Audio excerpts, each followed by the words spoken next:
Hi, my name is Quentin LeBeau, and I'm going to be talking about the movie Pickpocket and its relation to the philosophical ideas of Dostoevsky, Kierkegaard, and Nietzsche. This film is directed by Robert Bresson and was released in 1959. At this point in the story, Michel has already established himself as a thief. He's gained a mentor and has let it engulf his life. Jacques has an inkling about Michel's life and makes this known in this scene. Michel cautiously walks into the room knowing that Jacques is there. In a life of isolation that he's undertaken, this kind of socialness is more unfamiliar and foreign to him.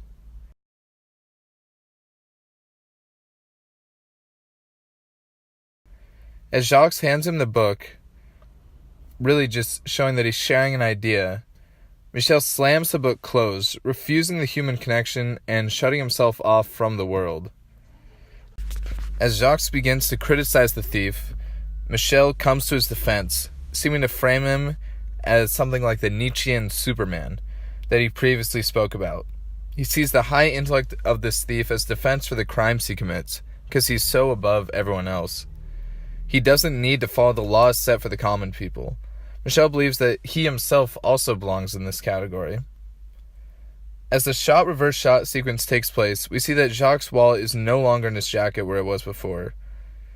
As Jacques expresses his disgust for the famous thief stealing from friends, Michel does just that.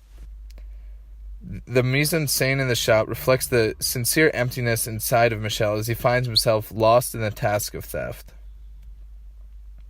As Michel and Jacques exchange glances, it's obvious both know what happened. Michel then talks about the consequences of prison for thieves. However, in this case, he's not merely talking about a physical prison, but the prison Michel finds himself in currently. Michel is in pure isolation, trapped in himself and unable to connect with humanity. He is in parallel to the mysterious visitor in the brothers Karamazov. He has a confession to make, a crime that is eating him up, but his only way to reach redemption is through suffering and human connection. But he can't reach the community, and so he's left like the mysterious visitor, trapped with this internal conflict inside of him, almost comparable to the illness that the mysterious visitor himself does take up, or Yvonne gets later on. Jacques ends this interaction by giving a stark contrast to the actions of Michel. He has to borrow the book. He doesn't take it like Michel would, but instead he uses his overflowing social currency to connect with Michel in order to get the book.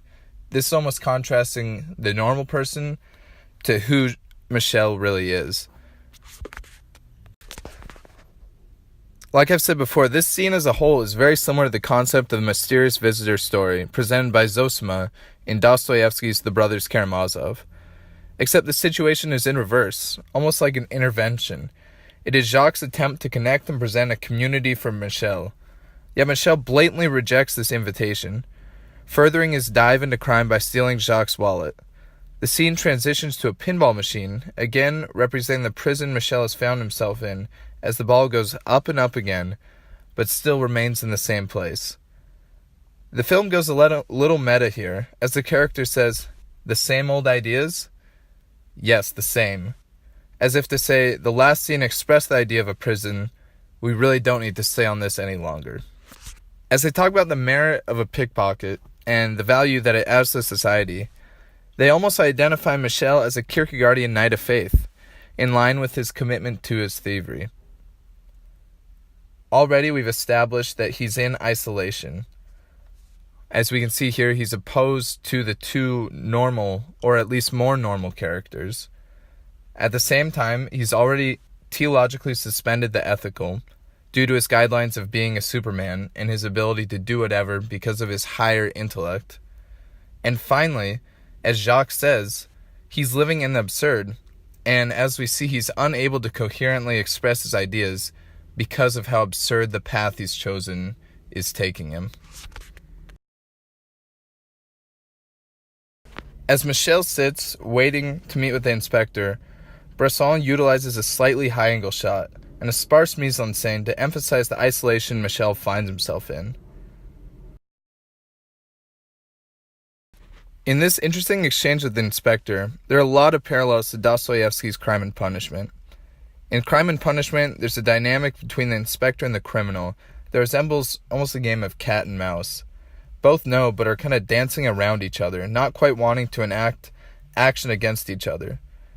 This threat leaves Michel even more isolated as he attempts to flee his connection with the community for fear of being caught and put in prison.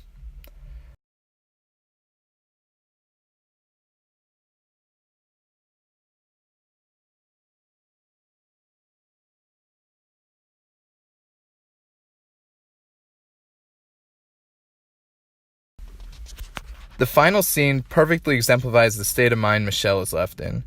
He runs from people into the solitary confinement of his apartment. Once there, we find that he has an even deeper compartment for his valuables. Paralleling the state of his internal anguish, he has buried all his pain and feelings deep inside himself, unavailable to those on the outside. Overall, these scenes truly characterize Michel in the frame of a Dostoevskian archetype. As shown by the sparse mise-en-scène and the dialogue, Michel can be painted as a similar character to Ivan in The Brothers Karamazov or Raskolnikov in Crime and Punishment. He is someone trapped in a personal prison, experiencing internal anguish and isolation for the crime he has committed. He is trapped, and his only way out is through the Dostoevskian redemption, connecting with community and repentance for his wrongdoing.